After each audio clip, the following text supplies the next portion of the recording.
صاحب اب تو میرا کام ہو جائے گا نا؟ اس نے دیوار کی طرف رخ موڑا اور تیزی سے کپڑے پہننے لگی۔ ہاں بھائی، میری سانسیں اب بھی بے ترتیب تھیں۔ پھر میں پیسے لینے کب آؤں؟ دوپٹے سے اس نے منہ پونچھا اور پھر جھٹک کر لپیٹ لیا۔ پیسے ملنے تک تمہیں 1-2 چکر تو اور بھی لگانے ہی پڑیں گے۔ کل ہی میں مالکان سے تمہارے شوہر کا ذکر کرتا ہوں۔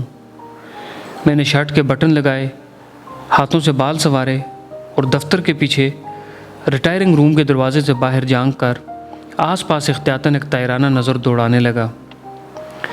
ویسے تو نیا چوکیدار وقتاً فوقتاً چائے پانی کے نام پر میری طرف سے ملنے والی چھوٹی موٹی رقم کے بدلے میرا خیرخواہ تھا، مگر پھر بھی میں کسی مشکل میں گرفتار نہیں ہونا چاہتا تھا۔ پھر میں کل ہی آ جاؤں؟ وہ میرے پختہ جواب کی منتظر تھی۔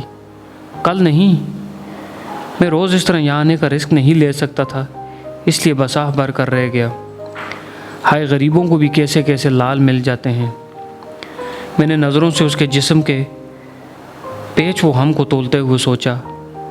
ارے سنو، تم نے شلوار الٹی پہنی ہے۔ وہ چونک کر اپنی ٹانگوں کی طرف جھکی اور خجل ہو گئی۔ اسے جلدی سے اتار کر سیدھی کر لو۔ میں چلتا ہوں، 5 منٹ بعد تم بھی پچھلے دروازے سے نکل جانا، اور ہاں، احتیاط سے کوئی دیکھ نہ لے تمہیں۔ ولی ہاں 4 سال سے ہماری فیکٹری میں رات کا چوکیدار تھا۔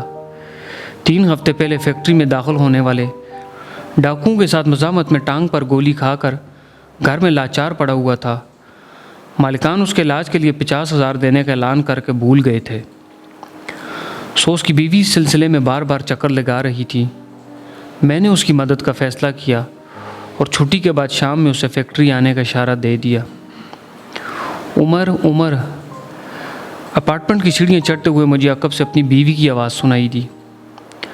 اس کو اور میرے گھر لوٹنے کا وقت تقریباً ایک ہی تھا، اور کبھی کبھار تو ہم اسی طرح اکٹھے گھر میں داخل ہوتے تھے۔ وہ ایک چھوٹے بینک میں کلرک تھی۔ ایک خوشخبری ہے، قدر خوبصورت مائل وجود کو سنبھالے وہ تیزی سے اوپر آ رہی تھی۔ خوشی سے اس کی باچیں کھلی جا رہی تھیں۔ مینیجر صاحب میرے کام سے بہت خوش ہیں، اور آج ہی انہوں نے میرے پروموشن کی بات کی ہے۔ دروازے کے سامنے رک کر اس نے ہینڈ بیگ ٹٹولا اور چابی نکالی۔ انہوں نے کہا ہے تھوڑا وقت لگے گا مگر کام ہو جائے گا۔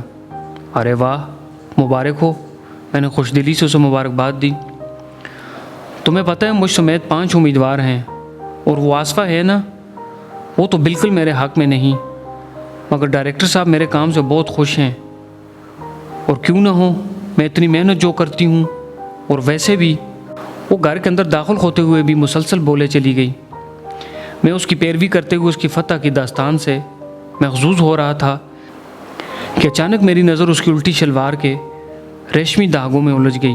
پیارے دوستو، اس کہانی سے ہم آپ کو یہ پیغام دینا چاہتے ہیں، اگر آپ پاک دامن رہیں گے تو آپ کی عورتیں بھی پاک دامن ہی رہیں گی۔ آپ جان لیں کہ زنا ایک قرض ہے۔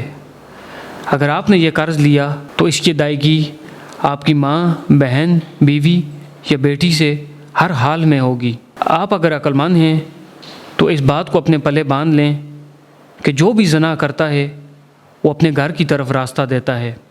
اگر آپ کو ہماری یہ ویڈیو پسند آئی ہو تو ہمارے چینل کو سبسکرائب کر کے بیل آئیکن کا بٹن ضرور دبا دیجیے گا۔ خوش رہیں، آباد رہیں۔